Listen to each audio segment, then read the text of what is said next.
Hey there, crafty friends. It's me, Nicole, and I'm back with another dollhouse flip.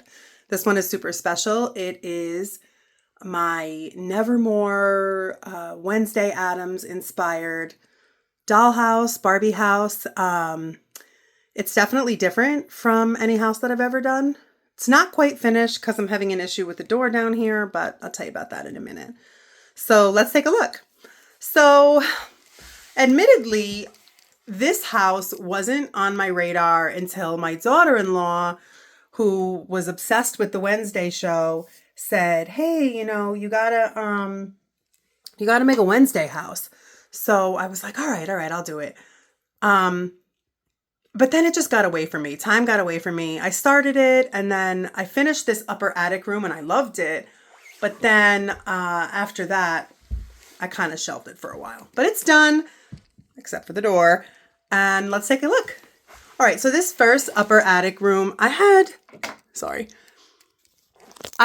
the inkling to make it look like that iconic room from the show. So everything began with this window back here, which is a clear sticker of the window, and then I put it over like a night scene. And I cut that paper out to continue the night scene out here and over here, and it even has like a balcony. So it actually really looks like you're looking out the window to the night of this old creepy place. So I actually really love it. These two windows obviously are not in the attic room of the show, but I just felt like this didn't feel enough like a window for me. So I just needed something else, and I felt that it worked with like the aesthetic to add those two windows in there. This bat sun catcher, I just thought there was a lot of empty space up here. And I wanted that. And I'm really glad I added it. I really love it. For Enid's side of the room, obviously her side is super bright. She's got purples and pinks, a little nightstand with a pink lamp. She loves to knit, so I have her knitting, a how to knit book, Care Bears and bright toys over on her side of the room. And then on Wednesday's side of the room, I have some black boots and a Frankenstein book and a candle on her bedside. And of course, those classic fish from the opening scene. And of course, we have Thing over here. I absolutely loved how this attic room came out. But when I was done with it, I was like, okay, what now? What do I do for the rest? Because there was plenty of scenes that I could use to design the attic room. But then what did I want the rest of the rooms to be if this was a Nevermore inspired house? So I needed a classroom. So I'm pretty happy with how the classroom came out. I made this table by purchasing like a really cheap, I think it was like $1.25 plastic Barbie table. It was white and then the chairs were clear. I just spray painted it. I added a piece of wood. And of course, we have Wednesday's typewriter on the one side and the iPad for Enid on the other side. Enid's pink backpack, Wednesday's black backpack, hanging on the wall. All of these pieces came from Timo. This back here was a shelf I made. I found that wooden box at it was like a little dollar store. I think I've mentioned this in many of my videos. There used to be this little dollar store. It's long closed, but I had that in my stash. Painted it black and made this potion wall. We have all sorts of potions, a mortar and pestle, some crystals, some books. I love the way this shelf came out. The background paper that I used for here, it all came from, and I love that Seek Magic every day. It all came from a seasonal paper pad from Michael's. I don't remember what it was called, but around Halloween, you can usually get some really cute papers. It's got really nice foiling that lights up. It like glimmers with these lights. So about these lights, they're cool because I got them on Temu and you can change the color. For example, right now I have it on purple, but I can go red, green, blue. That's back to purple. I had a remote, but my 4-year-old, I don't know what happened to that. The Wednesday doll I got on eBay. She is Barbie sized and she's posable in the arms, but not the legs. But this would obviously come with the house. That little coffin bookshelf back there, I got at Michael's. This little patio out here, this little chess set I got at Temu.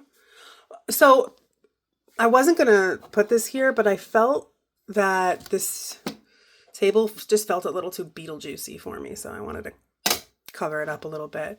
This was a little Jot from the Dollar Tree, like one of those Jot paperclip holders.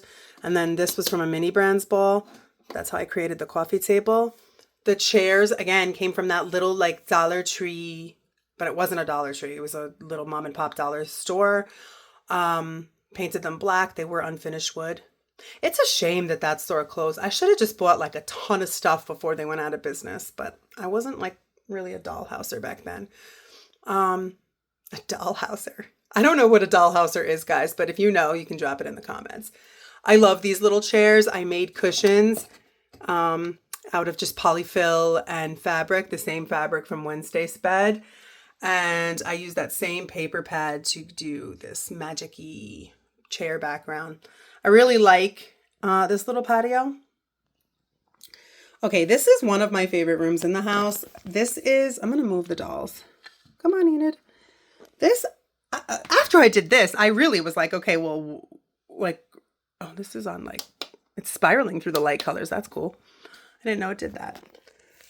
So down here, I said, all right, well, what do I do now? I have, you know, a classroom. I have a bedroom. I was like, all right, well, maybe like a living common area, right? Because if you were dorming in a school, you'd have like a common area. So, or a kitchen. Okay, so originally I made a kitchen. I started making kitchen things, but then it didn't go with the vibe having a kitchen over here. So I decided to make this common area. I used a table I had from a stash, from my stash. It was like a rainbow high table. I put this spider web doily that I found, I believe, at the Dollar Tree during Halloween time. I got these chairs on Temu. And this crystal ball came from my son's little collection. Okay. My son collects crystals. He loves crystals. This was glued in, so maybe I need to use some E6000. So there's the crystal ball. He gifted this to me because he has a couple of them. I didn't just steal it. All right, so here I made this. Let me take this out so I can also show you how cute this is. All right. So this carpet came from Temu and I love it. It's super like gothic-y. I just love it. The black of it. I bought another one because I'm doing another witch house now. This house inspired me to do a 112, like a true 112 Victorian witch house. So I will have a video coming soon on the planning for that. It's a big rehab on that one because it's not in the best condition. But back to this. So I made this by using 3 Dollar Tree crates. I glued them together with some E6000. I used these rectangular wood pieces that I had in my stash. I have like 200 of these, and I used them actually to make little elf beds for the craft fairs. And I used a wooden dowel that I cut down and painted them gold. The Seek Magic Every Day. These are little pieces I got from Temu, all of them. No, that's not true. That hand came, and this came from Michael's in their Halloween miniatures section. I really like this. The drawers don't open, but it's really not necessary anyway because it's blocked by this table where, you know, I don't know, they could do tarot readings or something. Over here is the bathroom. I felt like I needed a bathroom. Plus, how cute are these robes? Like, I'm obsessed. They are true Barbie size. We got a purple one there, and Wednesday's classic black and white there. The toilet came from the Dollar Tree, and that bathtub came from some yard sale stash. I'm usually hitting up yard sales to try to find old Barbie things that I could use or dollhouse things, and I found that bathtub.